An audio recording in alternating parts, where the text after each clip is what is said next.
Well, welcome back, guys, to another episode of Invest in Your Future. I'm your host. Good afternoon. Who are struggling, those who are, want to get their finances right, those who want to get their business right, those who want to get their credit right, those people maybe who want to get into real estate. We're here to give back information. So that's my subscriptions. Please give a thumbs up. Please give a 5-star rating if you listen to this on iTunes, or just a shout out or a question. We always love getting back to our listeners.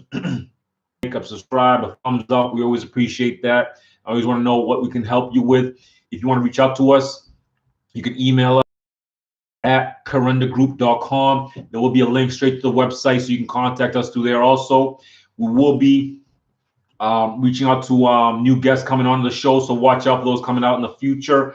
Also, we are setting up the date for the real estate seminar coming up soon. We'll let you know about the dates, times, and also where it will be held, so that way people can. We do have DVDs and an online platform, so you guys can watch that.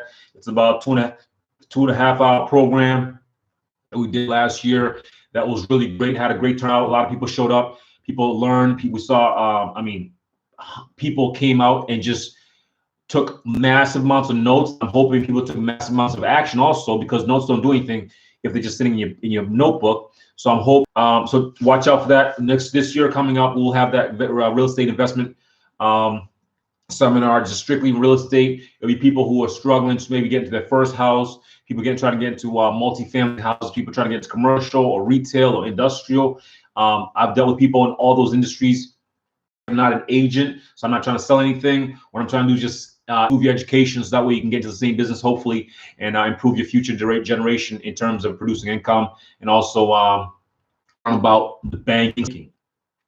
Now, doesn't matter where you are, doesn't matter what business you're in, you should be a leader. Now, I'm hoping you are in a business, a private enterprise, in terms of entrepreneurship, or a small business or a big business, but it doesn't have to be a business. It could be a leader in a family, could be a leader in sports team, could be a leader in terms of where you're working right now. But you could always be a leader. And and when I became a leader in my position in my industry, I made a lot of mistakes. And the reason I'm giving this list right now is because I'm hoping you guys take these mistakes and don't make the same mistakes I did. The biggest thing I want to teach people is avoid the same mistakes I did. That's why we put out this show every Thursday. It comes down to your family, sports, whatever. It doesn't matter. But these are the mistakes that most leaders are making, and they're making them on a constant basis. And I'm hoping you take some notes, and you can or working in a silo or working by themselves. Guys, let me give you a tip here. Nothing of great success has ever done solo. Nothing. Yes, you play tennis by yourself, but you did not get there by yourself. Either your parents helped you, you have a trainer, you have people around you. There's always a team. So understand this. One of the biggest mistakes leaders make is they think they can do it all by themselves. This is the thing. You have to have a team. So working solo does not work for anybody. For my business, I cannot do everything by myself. I have a team. So understand that. The number one mistake you can't make is you cannot do it alone. Anything of great success became in terms of a team first. Team. So anything, even if you're launching a spaceship, there's a team that supports the astronauts. If you're launching a business, there's a team behind people. If you're launching a water company, there's a team behind you. A manufacturing company, there's people making the plastic, people make the covers, people put the water in there, people will seal it, people will box it, people will ship it. Understand that anybody who's made a great company, from Amazon to Facebook to Twitter to whatever, work. It's the worst way. It's the slowest way to success. So understand, number one is, as a leader, you understand that mistakes are happening. Mistakes are going to happen. But as a leader, you have to understand that you need to make changes quickly. Most leaders draw out long in terms of making changes.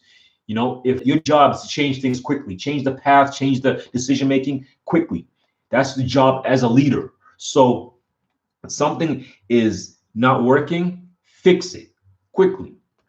Fix it as quickly as you can as a leader. That's the number one job as a leader, is just make things quickly and move on. If it's a problem, dissect mistakes that leaders make.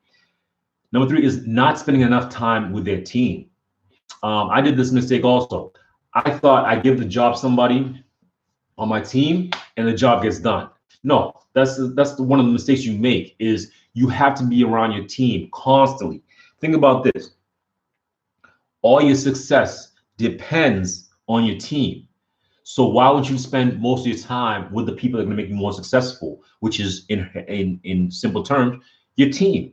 So because they're going to induce my level of success and how high I can get. So understand that you as a leader, you need to be around your team constantly. Most leaders don't spend enough time with their team or their managers. You see most big companies, the CEO never walks around and sees the team, sees the marketing teams. They never do that.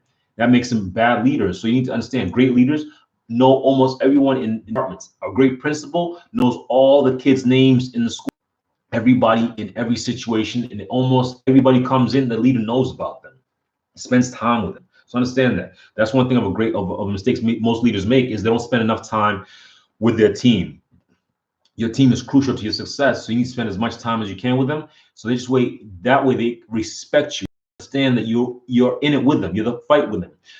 Most generals are not there fighting with the troops, but great generals, all these other guys, they were down fighting with the guys. They got the respect. They understood. They saw that the leader was there with them fighting. Understand the same thing with you in terms of your family, your business, your team, wherever you're working. Be around the team. A ticket to the Celtics game, whatever you can do, just be around the team. We talked about spending time, but this is another thing. Number four, in terms of mistakes leaders make, is being buddy. Yes, we could be cordial, we could be cool, and we can be like close, but we cannot. I don't have to be your buddy. I don't have to be that person. I don't have to be a friend. Same here. You don't have to be my friend. We just have to get the job done. My job is I need you to clean this unit. I need you to fix this faucet, and you do this. That's your job. I can't be your buddy and smile all the time with you. That's the problem most leaders make also, is they're trying to be buddy because they think that job is going to get done if I'm close with this person in terms of being friends.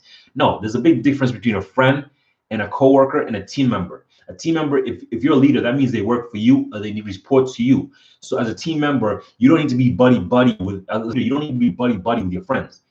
What you need is people to get the job done. That's what the most important part is. Being buddy. That means that job is not going to get done.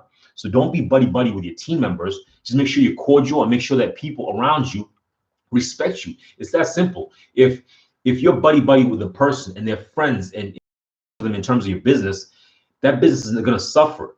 I have a friend who has a business and he had to fire his manager because they were too close. The manager was not doing the work because he was so close with the manager.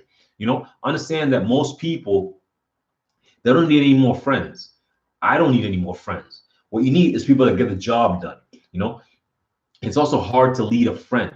If you hire a friend, mistakes leaders make is not being direct enough or being indirect. So if I have now that general idea that person might just go. As a leader, you need to tell them, listen, I need you to paint this outside walls. Make sure you do not touch the roof. Make sure you do not touch around the windows. Make sure you tape off these areas. Make sure there's no paint on the floor. You have to make sure the directions are direct as possible. Most leaders don't give direct enough directions. So if I'm giving as a leader, as a person in leadership position, I need to make sure that my orders and my instructions are direct. There's no misguidance. There's no,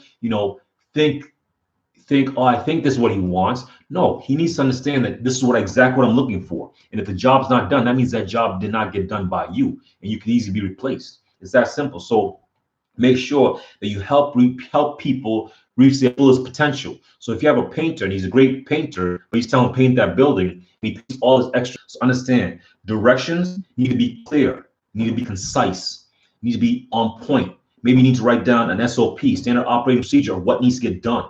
It's that simple. People are easily, taking directions, but they don't know exactly what they're doing until you give them the proper area of what they need to get done. So understand that don't be indirect. Make sure your directions are direct as a leader. Know what you want and make sure that there's results. It's that simple. Make sure your directions there's a result to it. That's number 5. So being indirect is one of the mistakes. So make sure you're direct as a leader. Now, number 6, another thing is, I said I want to paint this building. The performance. So what can I track to make sure this building gets done? Obviously, before and after pictures is great. That's good to know. But you need to understand there's a couple things as a leader, and this comes down to anything else. KPIs. You need to understand this meaning. So key performance indicators. So if I need you to make 200 calls a day, I need to be able to track, see, have you 200 calls per day?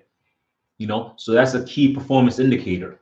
It's that simple. Did I see in the call log 200 calls? Did I see when you were on each call? Did I see what the result was from each call? Those are indicators of performance. So almost every business, if you're real estate, if you're selling, cookies, the key performance is how many cookies did you sell? How many customers did you see? What was the result from that? That's a key performance indicator. So as a good leader, you need to keep track of those things and study them religiously.